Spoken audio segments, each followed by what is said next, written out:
to welcome your podcasts now Mac.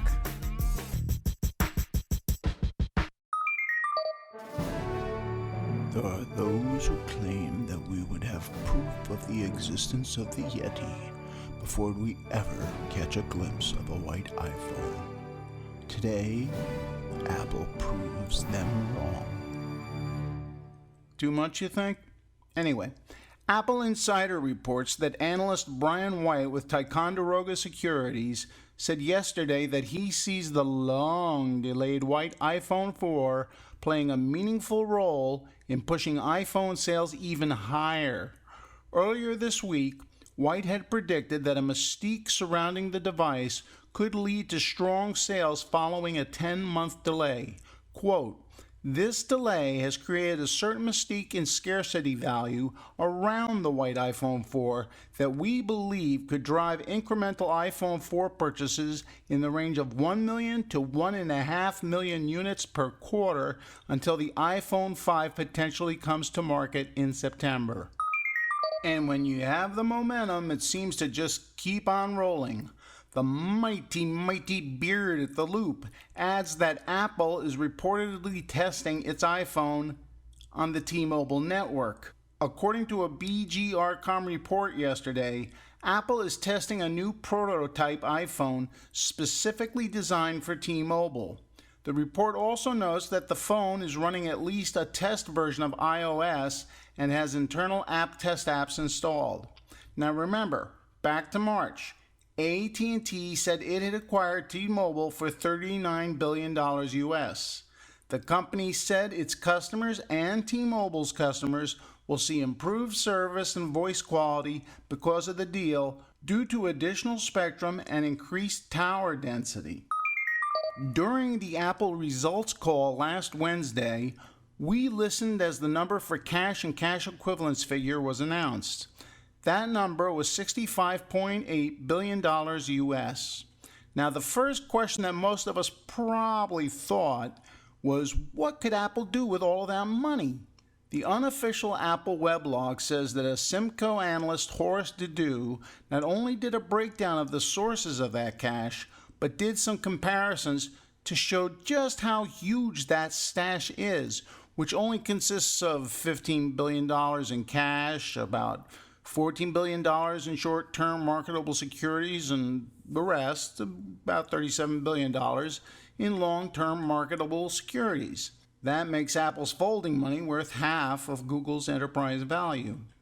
Dedew's deductions are staggering. First, if Apple's revenue stream was cut off today, the company could sustain operations, that's research and development, sales, general, and administrative expenses, for 7 years.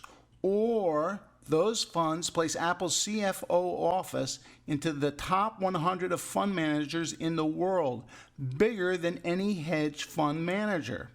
Now, the cash growth in the last quarter was higher than the market capitalization of many companies, but what's really amazing is that the rate of growth of Apple's hoarded lettuce appears to be increasing. Steve, do you think you could find it in your heart to spare a fanboy who's down on his luck a couple million? Please?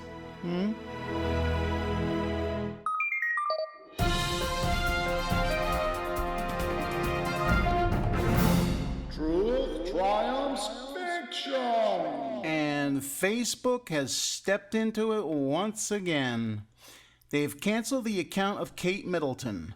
Not the woman who was about to marry Prince William, but Kate Middleton, the Boston bicycle enthusiast. Facebook disabled my account for using a fake name, she tweeted after the Facebook deletion. The mix-up began in January after Middleton tried to log onto her Facebook account, only to find out that the account had been suspended on suspicion of it being fake. She wrote Facebook an email and said that yes, her name was Kate Middleton, and asked if she could have her account back. She soon also discovered that Facebook had untagged her in all of her photos. Quote, "Further evidence one doesn't really exist unless they are royalty," she quickly tweeted. But she wasn't the only Kate Middleton to face a temporary ban on the popular social media site as the royal wedding in London approaches. No. At least 3 others, an Australian woman and 2 British women, all named Kate Middleton, have been booted off Facebook but were later allowed back only after proving that they were really Kate Middletons. Facebook bans users who open fake accounts, according to a spokeswoman. Facebook executives have said some mistakes are inevitable as they try to keep the social network secure. Wonder how many Mark Zuckerbergs are on Facebook.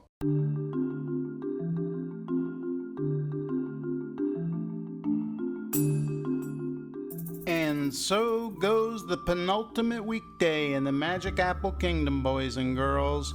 You know, I'm actually thinking of buying a white iPad too, but probably just because everything else I own in my gear is black. I mean, I got the black MacBook Pro, black iPad, black iPhone 4, my Samsung TV's black. Yeah, no, it's just something to do. Oh, and don't forget, tomorrow is Op-Ed Friday, so be sure to tune in and see who's on. This has been your host, Number 3 Toast, reminding you to download, double-click, drop out.